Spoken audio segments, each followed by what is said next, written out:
The Right Side with Doug Billings.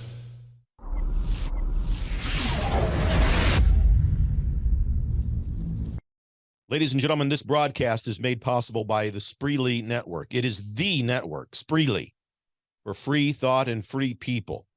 I want you to go to your app store and download their Freedom Hub. Do it today, ladies and gentlemen. It's much too important. We depend on you. Freedom is waiting. The Freedom Hub from Spreely. Believe it. For the Republic. Cheers. Hi, everybody. Welcome to The Right Side with Doug Billings, and happy Independence Day. We are going to take a look today at the Founding Fathers, the 56 Founding Fathers, the men who put their names to our American Declaration of Independence, and by so doing, committed treason against the crown and risked everything, their lives, their property, their fortunes, their wives, their children, all of it was put at risk. Many of them lost everything. Today, our special look at the 56 signers of the Declaration of Independence. Ladies and gentlemen, The Right Side with Doug Billings is now upon you. Are you ready? Let's go. Hey everybody, my name is General Mike Flynn, and I'm here to do a big shout out for my great friend and one of the best in the business, Mr. Doug Billings. Right Side with Doug Billings, Right Side with Doug Billings. Doug is the future of the airwaves when it comes to independent broadcasters and podcasters. He is the new Rush Limbaugh.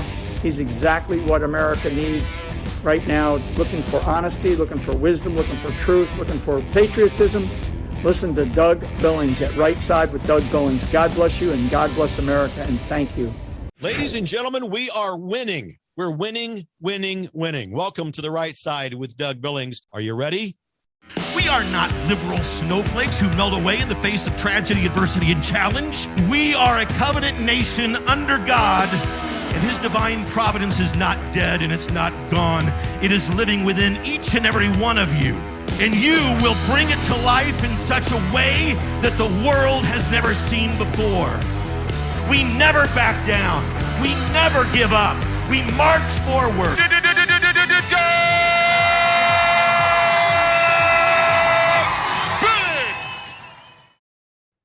Hi, everybody. Welcome to The Right Side with Doug Billings. Happy Independence Day. 247 years ago, on July 4th, 1776, our Declaration of Independence was ratified by Congress at the time. I want to recall with you that time and pay particular attention to the 56 men who signed the Declaration of Independence.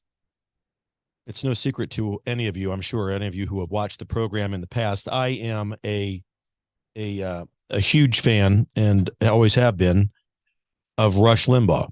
And I recall Rush would always have special words to say to us on this, our American Independence Day. And I want to recall some of the words that he shared, partly from a speech that his father actually composed and gave.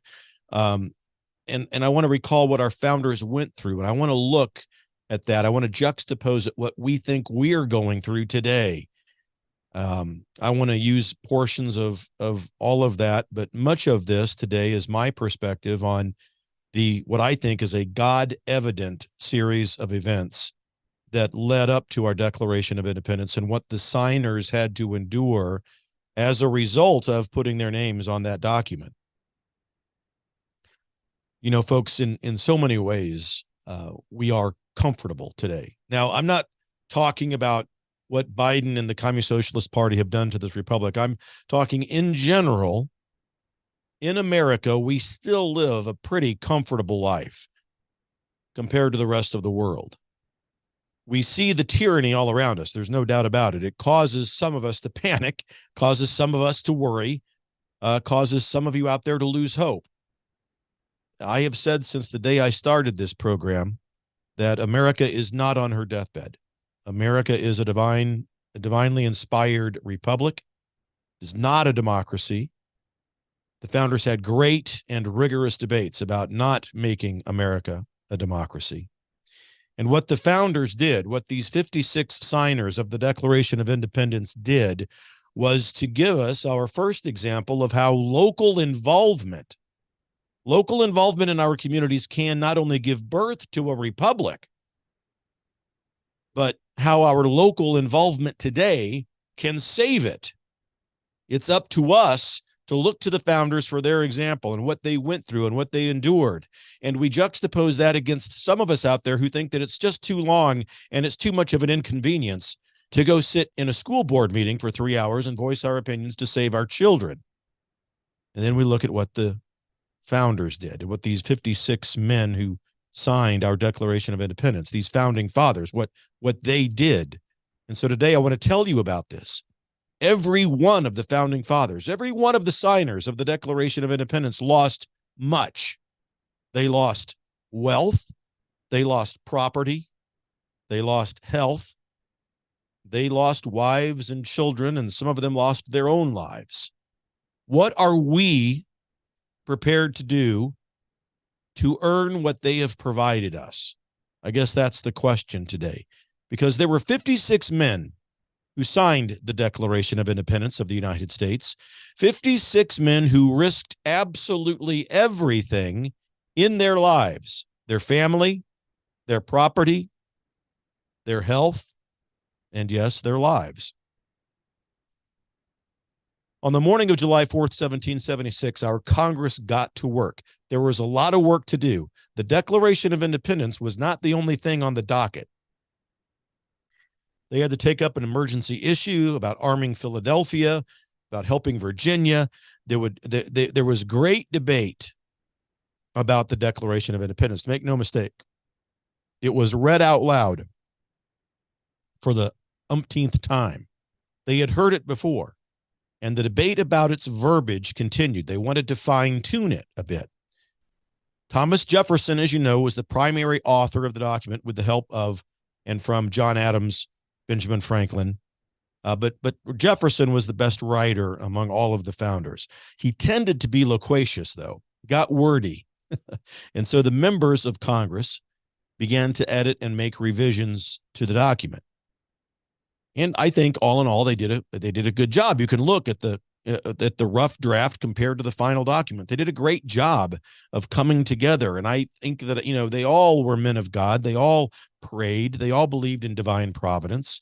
And it's amazing to see the hand of God act, I think, through history as we look at the debates and we look at the questions that they had amongst themselves and what the final document looked like. There were, when it was all said and done, there was 86 variations that were made of this document. They took out 500 words, and the document in its final form contained 1,337 words. And so after a long 3 days of debating, of editing, finishing up our inaugural founding document, it was put to a vote. Look at that timeline, though. After 3 days, the same amount of time that Jesus spent in the tomb, right? It's an interesting correlation, I think. The colonies had been through a kind of a passion of their own, right? All the trials and the tribulations that they went through. And as the 56 founding fathers and the signers of the Declaration of Independence sequestered themselves in this tomb, so to speak, if you will, at the end of that 3-day period, they were resurrected as the United States of America. The colonies were resurrected.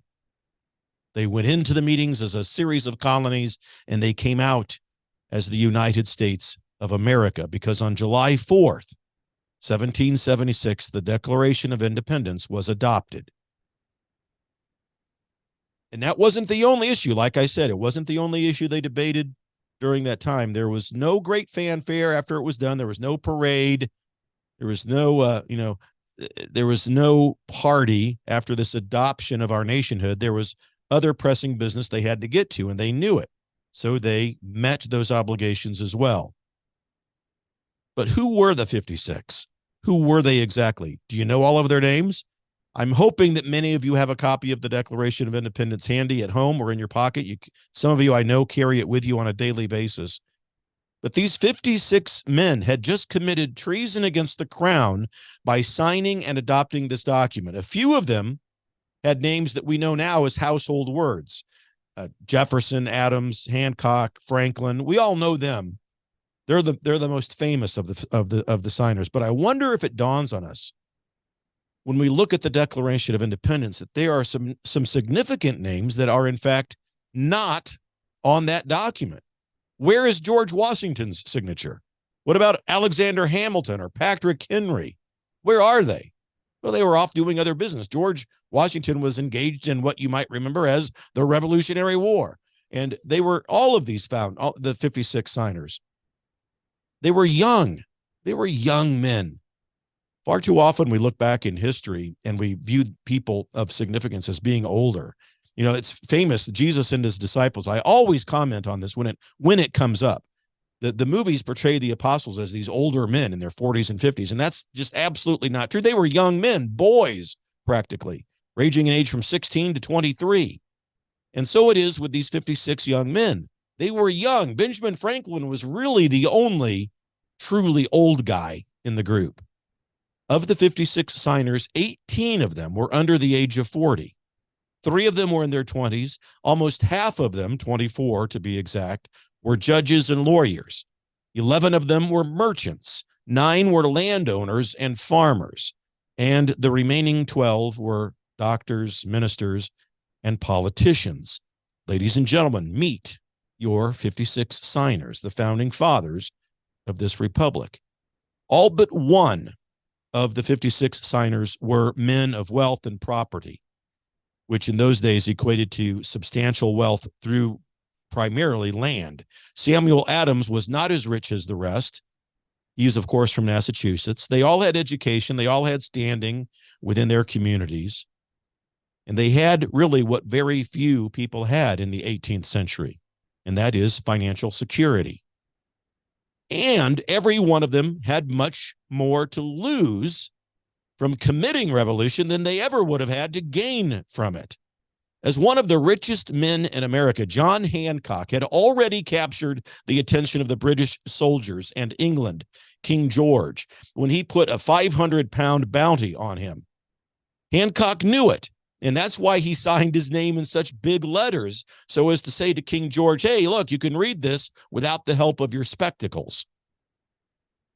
All right, ladies and gentlemen, I'm going to continue the story here, the 56 signers of the Declaration of Independence, on this, my special Independence Day show. Don't forget to head over to DougBillings.us, please, ladies and gentlemen.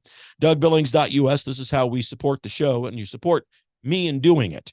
So DougBillings.us, please click on that support tab. If this show means anything, $5, whatever you can afford, a voluntary subscription every month to DougBillings.us. You can do it over there. You can also do it on an annual basis if you prefer. Head over to DougBillings.us. And in the meantime, on this Independence Day special, we're going to be right back after these messages. God bless you. Cheers. The Right Side with Doug Billings.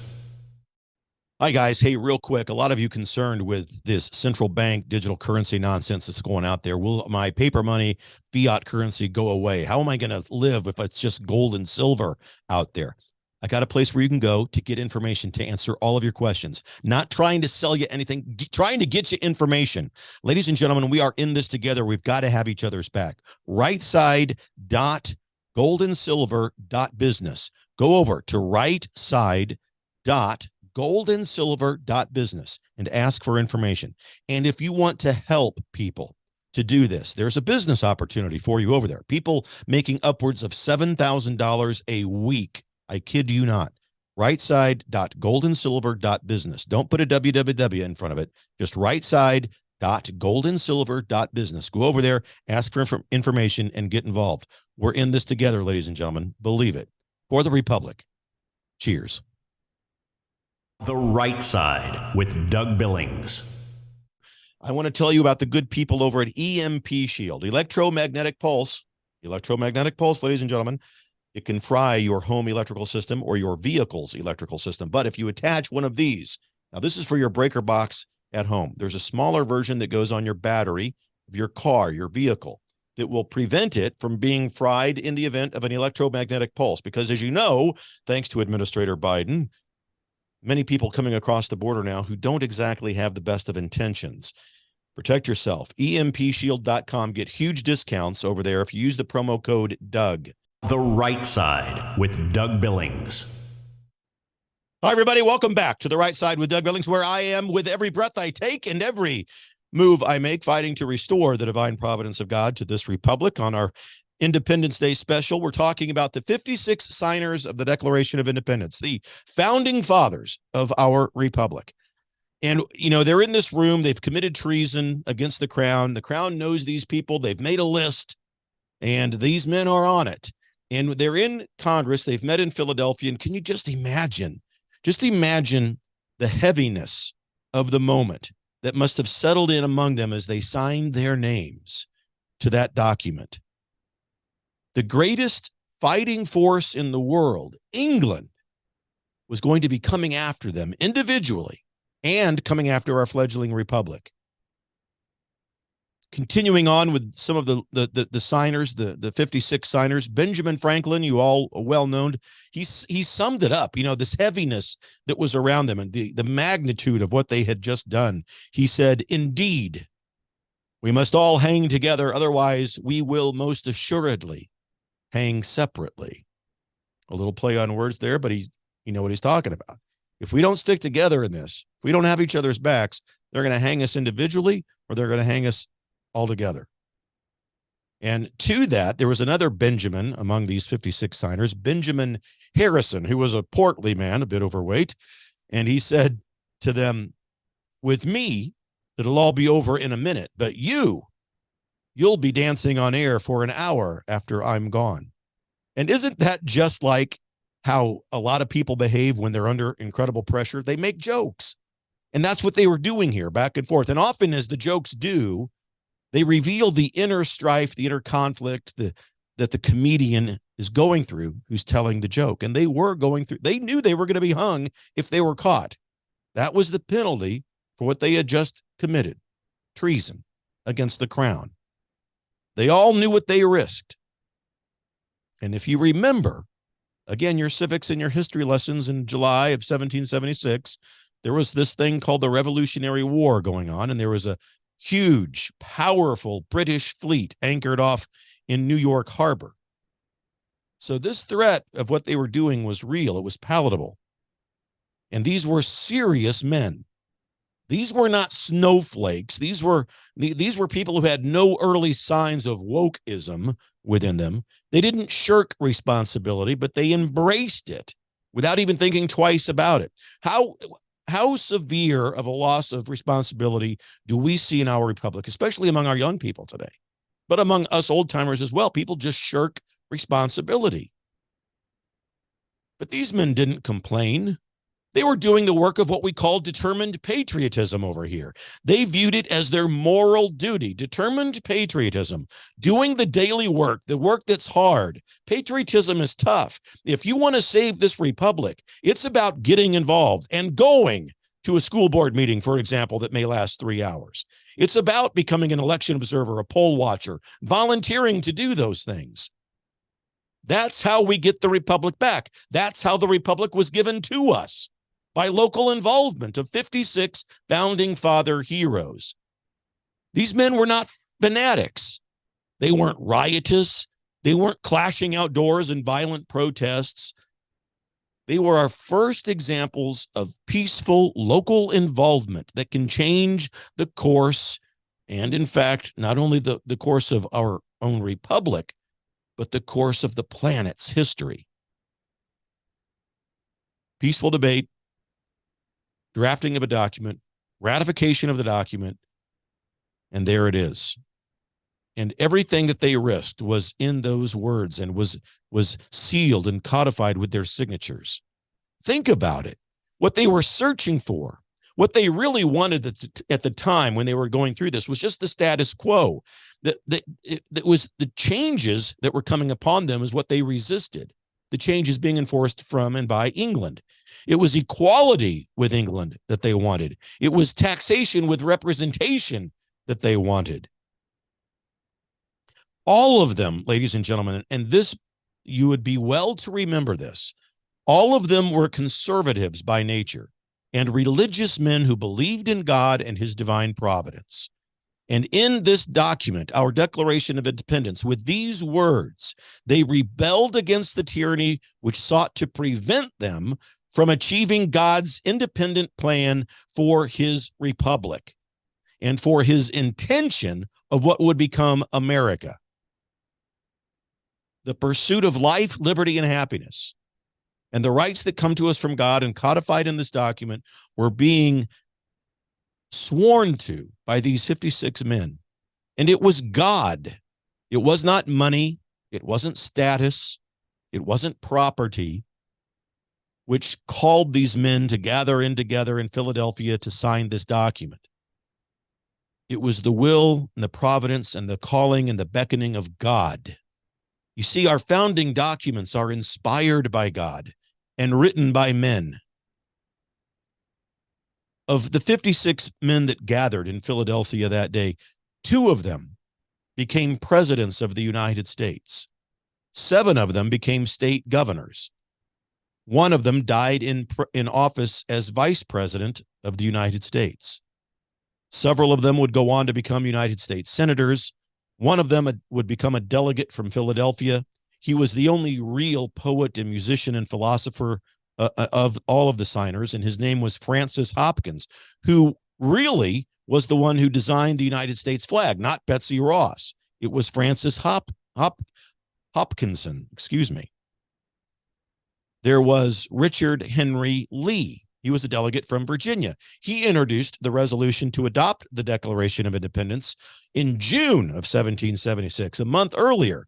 He was prophetic, though, in his concluding remarks when he said this, and I'm going to quote directly from his writings. "Why then, sir, why do we longer delay? Why still deliberate? Let this happy day give birth to an American republic. Let her arise not to devastate and to conquer, but to reestablish the reign of peace and of law.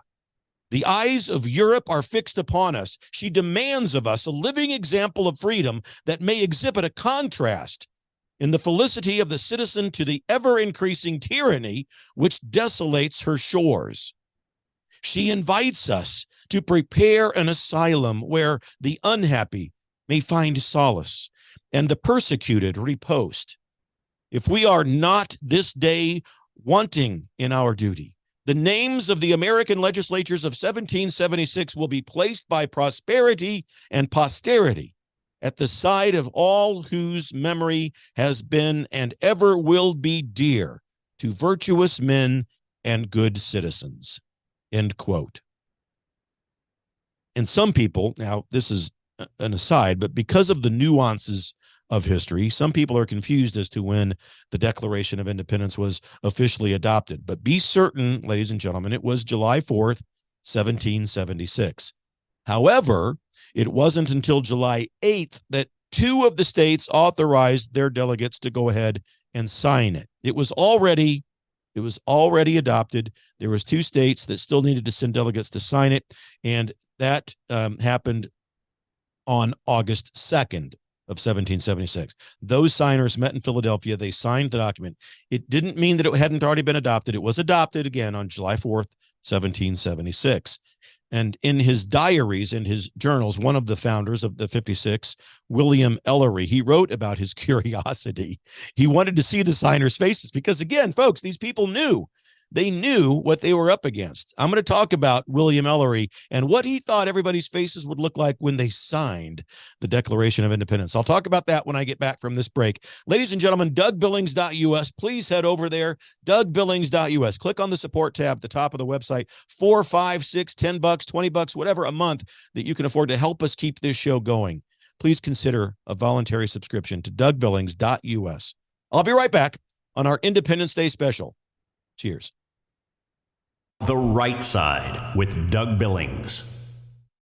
Hi, guys. Hey, real quick, a lot of you concerned with this central bank digital currency nonsense that's going out there. Will my paper money, fiat currency go away? How am I going to live if it's just gold and silver out there? I got a place where you can go to get information to answer all of your questions. Not trying to sell you anything, trying to get you information. Ladies and gentlemen, we are in this together. We've got to have each other's back. rightside.goldandsilver.business. Go over to rightside.goldandsilver.business and ask for information. And if you want to help people to do this. There's a business opportunity for you over there. People making upwards of $7,000 a week. I kid you not. rightside.goldandsilver.business. Don't put a www in front of it. Just rightside.goldandsilver.business. Go over there, ask for information, and get involved. We're in this together, ladies and gentlemen. Believe it. For the Republic. Cheers. The Right Side with Doug Billings.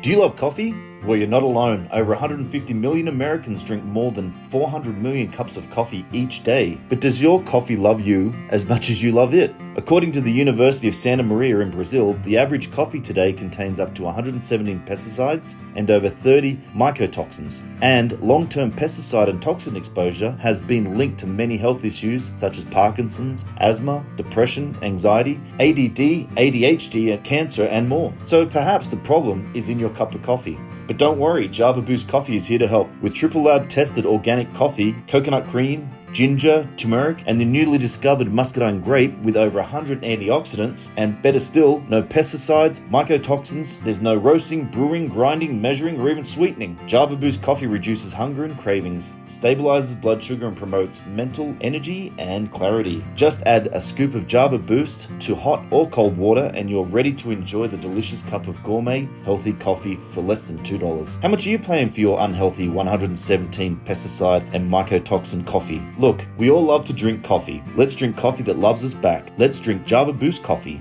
Simply go to cuppahealth.com today. That's cuppahealth.com. Be sure to use a promo code DOUG and save 20%. You can even order a single sample of Java Boost Coffee for just $1 and try it before you buy it. Just go to Cuppa Health and use a promo code DOUG and save 20% today.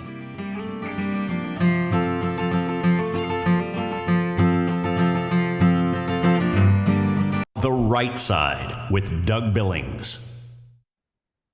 Hi, everybody. Welcome back to The Right Side with Doug Billings, where we express viewpoints from the side of light, logic, wisdom, and truth.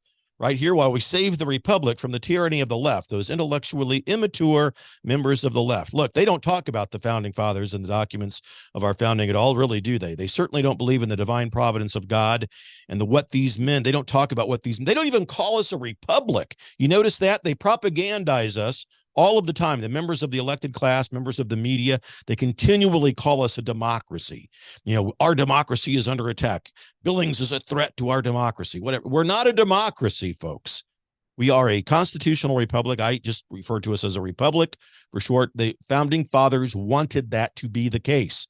And again, they had specific debates about not being a pure democracy.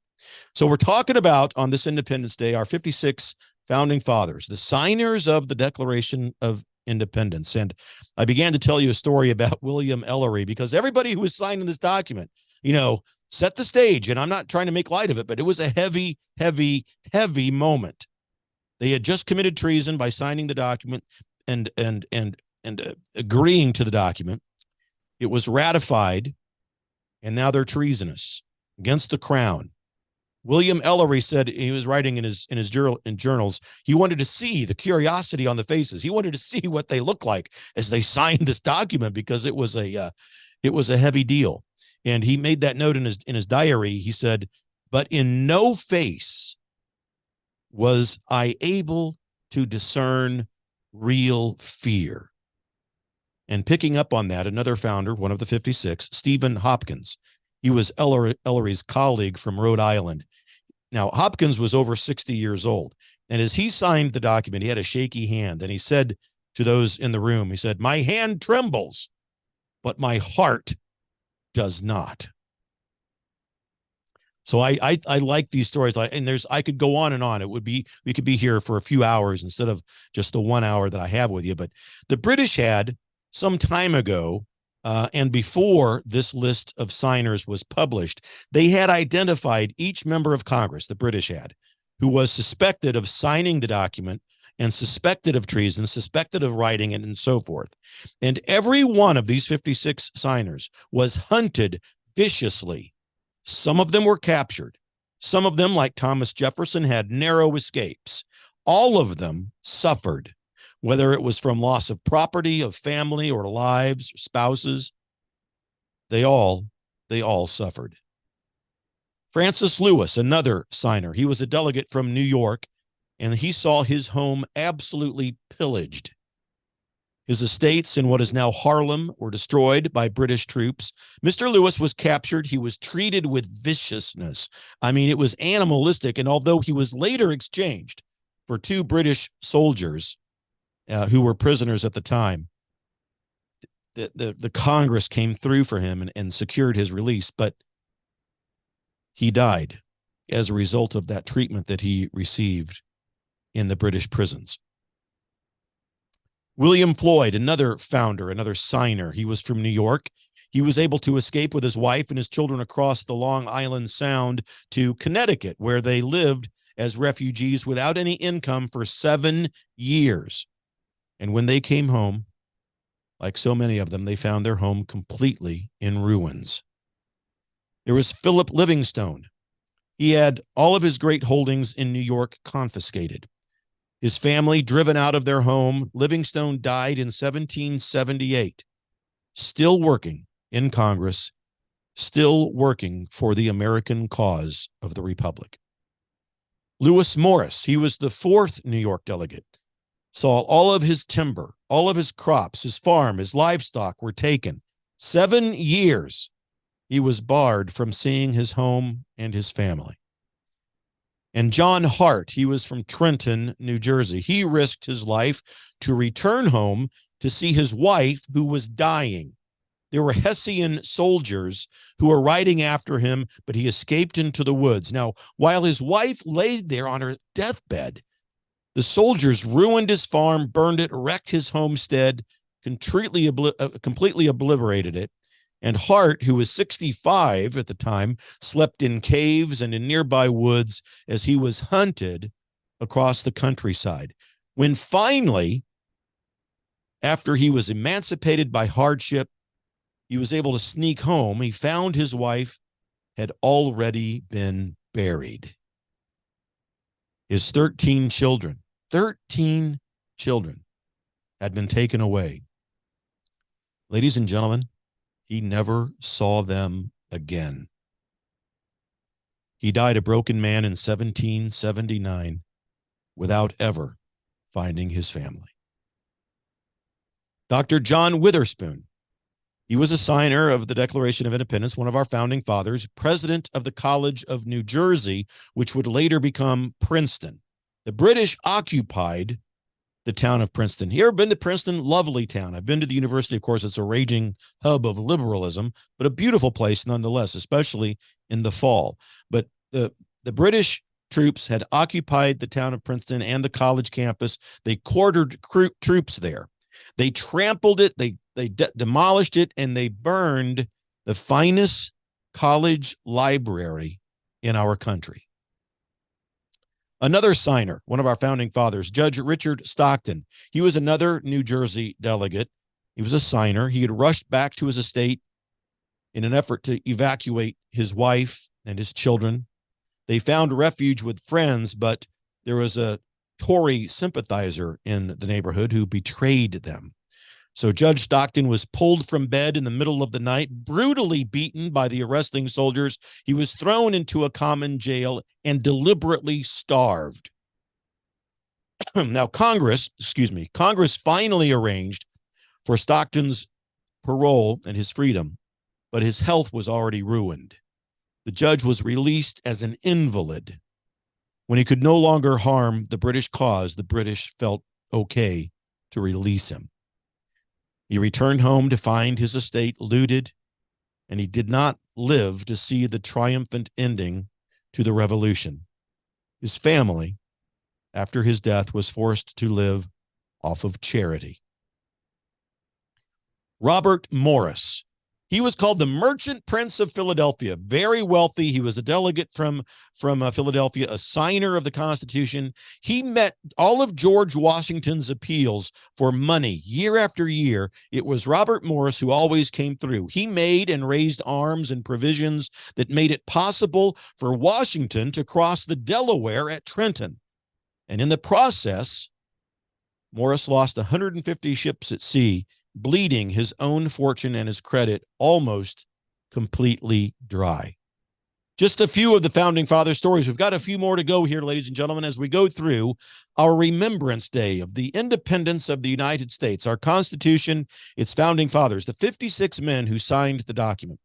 Please head over to DougBillings.us, ladies and gentlemen. Click on the support tab at the top of that page. Choose to donate a monthly contribution voluntarily. The show is always for free. We never charge you to listen to or to watch the show. That's how we keep the show going over there. DougBillings.us, please. $5, $6, 10, 20, whatever you can afford on a monthly basis. DougBillings.us. We'll be right back after this short break. God bless you. Cheers. The Right Side with Doug Billings. Hi, guys. Hey, real quick, a lot of you concerned with this central bank digital currency nonsense that's going out there. Will my paper money, fiat currency go away? How am I going to live if it's just gold and silver out there? I got a place where you can go to get information to answer all of your questions. Not trying to sell you anything, trying to get you information. Ladies and gentlemen, we are in this together. We've got to have each other's back. rightside.goldandsilver.business. Go over to rightside.goldandsilver.business and ask for information. And if you want to help people to do this, there's a business opportunity for you over there. People making upwards of $7,000 a week. I kid you not. rightside.goldandsilver.business. Don't put a www in front of it. Just rightside.goldandsilver.business. Go over there, ask for information, and get involved. We're in this together, ladies and gentlemen. Believe it. For the Republic. Cheers. The Right Side with Doug Billings. Hi, everybody. Doug Billings here on the set of my show, The Right Side. I am standing shoulder to shoulder with Mike Lindell and his employees over at MyPillow.com. Use the promo code Billings when you go over there to MyPillow.com. Everything that you need. You already know about the sheets, the pillows, obviously the pillows, the slippers, the best slippers in the world, ladies and gentlemen. They even have dog beds and pet beds over there. I've got 2 of them for my service dog, Jet. Absolutely, I do. MyPillow.com. Stand shoulder to shoulder with me and Mike Lindell as we support his employees as he endeavors to become one of the refounders, if you will, one of the refounding fathers of our republic. It's the least we can do. MyPillow.com, promo code Billings. Please, ladies and gentlemen, MyPillow.com, promo code Billings. Believe it. For the Republic. Cheers. Do you love coffee? Well, you're not alone. Over 150 million Americans drink more than 400 million cups of coffee each day. But does your coffee love you as much as you love it? According to the University of Santa Maria in Brazil, the average coffee today contains up to 117 pesticides and over 30 mycotoxins. And long-term pesticide and toxin exposure has been linked to many health issues such as Parkinson's, asthma, depression, anxiety, ADD, ADHD, and cancer, and more. So perhaps the problem is in your cup of coffee.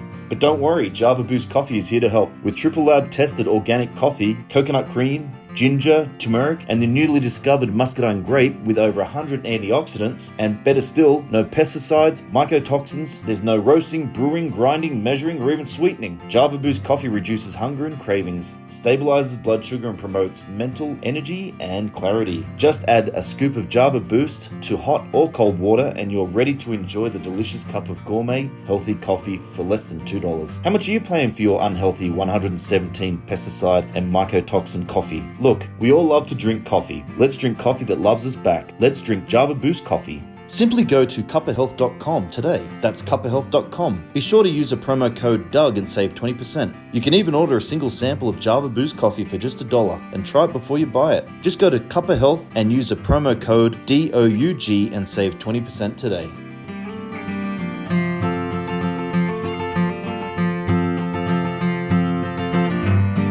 The Right Side with Doug Billings. Hi, everybody. Welcome back to The Right Side with Doug Billings, where I'm standing with you shoulder to shoulder. Ladies and gentlemen, we are in this together. We are going to see the rebirth of the divine providence of God in this republic as we've never seen before in this country. I think it'll be more evident even than what was evident during the time of our founding fathers. And we're remembering today our Independence Day, the 56 men who signed the document of our Declaration of Independence. And we're working our way through them here, calling them out by name, giving them recognition, understanding what they all went through. There was a founder, one of the delegates from Pennsylvania, George Clymer. He escaped all of the hunting from the British troops with his family from their home, but their property, like so many of the other founding fathers, completely destroyed by the British during the Germantown and the Brandywine campaigns during the Revolution. There was also Dr. Benjamin Rush. He was also from Pennsylvania, who was forced to flee to Maryland. He was a heroic surgeon within the Army. He had several narrow escapes during this process. He likewise, with so many others, hunted viciously by the British. John Martin. Now, John was a Tory in his previous life. He even during the debates leading up to all of this, he had still remained loyal to the crown. But it was the debates themselves, the debates for independence, that changed his mind. And he came out as a man for independence. Most of his neighbors, some of his relatives criticized him for it. John Martin was described as a sensitive and a troubled man in some ways. Many believed that his actions and his behaviors ended up killing him in the long run.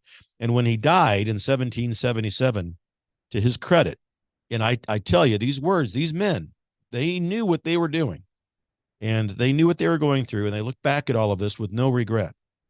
In 1777, on his deathbed, he said, "Let them," and he's talking about all of the people that would doubt him or call him a traitor or whatever, "tell them that they will live to see the hour when they shall acknowledge it," meaning the signing of the Declaration of Independence.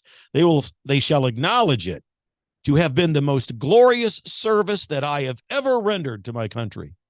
So even though the hardships and the persecutions that took place after signing it, he looked to that moment, the signing of the Declaration of Independence, and all that it meant, as the most glorious service that he had ever rendered to his country. Just absolutely astonishing, I think, ladies and gentlemen. That brings us to William Ellery. Now, he was from Rhode Island. He also saw his home and his property, all of his holdings, burnt to the ground. Thomas Lynch Jr. Thomas Lynch Jr. was from South Carolina. He had his health broken from privation and exposures while serving as a company commander in the military. His doctors told him that he ought to go seek help in the West Indies. So he took their advice, went on a voyage. He took his young wife with him, and they were both drowned at sea, ladies and gentlemen. The three South Carolina delegates and signers were Edward Rutledge, Arthur Middleton, and Thomas Haywood Jr. They were carried out as prisoners of war. They were transferred to St. Augustine, Florida, where they were singled out, of course, for all of what they did here. They were exchanged at the end of the war by the British, but the British had completely devastated and burnt all of their land holdings, all of their estates. They were left with nothing. Thomas Nelson from Virginia. He was a front commander in the Virginia military forces, and with British General when Cornwallis was in Yorktown, he was taking fire from heavy American guns, 70 of them to be exact. The American cannons began to destroy Yorktown. This was towards the end of the war. Yorktown being destroyed piece by piece, house by house. Lord Cornwallis and his staff moved their headquarters into Thomas Nelson's palatial home. He had a gorgeous place. And while American cannibals were making shambles of the town, the house of Nelson remained untouched. Now, Nelson turned. He was enraged at this. He looked at the American gunners and he asked them, "Why aren't you firing on my home? Why do you spare my home?" And they said, "Well, sir, out of respect for you, sir." Nelson shouted back at him, "Give me the cannon." And he took the cannon and he began firing on his own home, and he demolished it. But these were not the end of Nelson's sacrifices, folks. He had raised $2 million for the revolutionary cause. I don't know the equivalent, but a bunch of money by those standards, a bunch of money. $2 million. He pledged his own estates. He put it up for credit and so forth. When these loans came due, the newer peacetime Congress that was in charge at the time refused to honor those loans. Can you imagine? And Nelson's property was forfeited. He was never reimbursed. He died impoverished a few years later at the age of 50, only 50 years old. Abraham Clark, he was from New Jersey. He gave 2 sons to the officer corps in the Revolutionary War. They were in the army. They were captured and sent to the infamous British prison battleship afloat out in New York Harbor. It was called the Hell Ship Jersey because 11,000 American captives died there. The younger Clarks, these 2 boys, were treated with a special kind of brutality because of their father. One was put in solitary confinement, given no food. And with the end of the war almost in sight, with the war almost won, no one could have blamed Abraham Clark for acceding to the British request.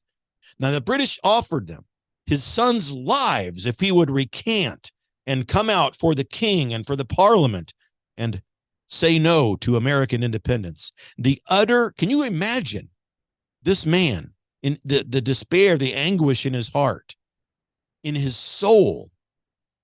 I think it reaches across the centuries to each one of us, down through 247 years with his answer, no. He did not betray his co-signers, his co-founding fathers. He did not betray his new country. And his sons were lost. The 56 signers of the Declaration of Independence, I think, ladies and gentlemen, have proven, obviously by their actions, that they made no idle boasts when they composed what has got to be the best, as they say in the business, the best curtain line in history, the best closing line in any document in mankind's history. And that closing line, and for the support of this declaration, with a firm reliance on the protection of divine providence, we mutually pledge to each other our lives, our fortunes, and our sacred honor. Folks, get your copy of the Declaration of Independence out and read it today. Read it this week. Many of us at Christmas time, we sit around and we read the story of the nativity of Jesus Christ, how his parents took him from Egypt to Nazareth, the wise men, the star, the birth of our Savior. We read that story from Scripture every Christmas Eve. Can I suggest to you, please, ladies and gentlemen, that you begin a new tradition in addition to that one? And on this night, the night of our Independence Day, read the Declaration of Independence with your family. Gather them around you. Before the fireworks, before the adult beverages and all of the family fun begins, read it slowly and with feeling. Read it with your friends standing around waiting for the festivities to begin. Read it and make it a prayerful read. Make it a night that we remember the birth of our republic, ladies and gentlemen. And remember that their local involvement, the founding fathers, their local involvement gave birth to this nation. And your local involvement can be the rebirth of it, to retrieve it from the grip of tyranny that has had it since 2020 and beyond and before then. Your local involvement can save the republic from this commu-socialist grip that was once known as a Democratic Party that has now transformed itself into an anti-American, anti-founding father movement. Your local involvement, you can do it. Together we will. Give yourselves permission to believe this, ladies and gentlemen. Have a blessed, happy Independence Day. And let us remember the founders, all 56 of them, what they did, what they endured, what they provided us. And may we, with the grace of God and his divine providence, never lose it. God bless you. For the Republic. Cheers. The Right Side with Doug Billings. Hi, guys. Hey, real quick, a lot of you concerned with this central bank digital currency nonsense that's going out there. Will my paper money, fiat currency go away? How am I going to live if it's just gold and silver out there? I got a place where you can go to get information to answer all of your questions. Not trying to sell you anything, trying to get you information. Ladies and gentlemen, we are in this together. We've got to have each other's back. rightside.goldandsilver.business. Go over to rightside.goldandsilver.business and ask for information. And if you want to help people to do this, there's a business opportunity for you over there. People making upwards of $7,000 a week. I kid you not. rightside.goldandsilver.business. Don't put a www in front of it. Just rightside.goldandsilver.business. Go over there, ask for information, and get involved. We're in this together, ladies and gentlemen. Believe it. For the Republic. Cheers. The Right Side with Doug Billings. I want to tell you about the good people over at EMP Shield. Electromagnetic pulse, ladies and gentlemen. It can fry your home electrical system or your vehicle's electrical system. But if you attach one of these, now this is for your breaker box at home. There's a smaller version that goes on your battery of your car, your vehicle, that will prevent it from being fried in the event of an electromagnetic pulse. Because as you know, thanks to Administrator Biden, many people coming across the border now who don't exactly have the best of intentions. Protect yourself. EMPshield.com. Get huge discounts over there if you use the promo code Doug. Hi, everybody. Doug Billings here on the set of my show, The Right Side. I am standing shoulder to shoulder with Mike Lindell and his employees over at MyPillow.com. Use the promo code Billings when you go over there to MyPillow.com. Everything that you need. You already know about the sheets, the pillows, obviously the pillows, the slippers, the best slippers in the world, ladies and gentlemen. They even have dog beds and pet beds over there. I've got 2 of them for my service dog, Jet. Absolutely, I do. MyPillow.com. Stand shoulder to shoulder with me and Mike Lindell as we support his employees as he endeavors to become one of the refounders, if you will, one of the refounding fathers of our republic. It's the least we can do. MyPillow.com, promo code Billings. Please, ladies and gentlemen, MyPillow.com, promo code Billings. Believe it. For the Republic. Cheers. The Right Side with Doug Billings.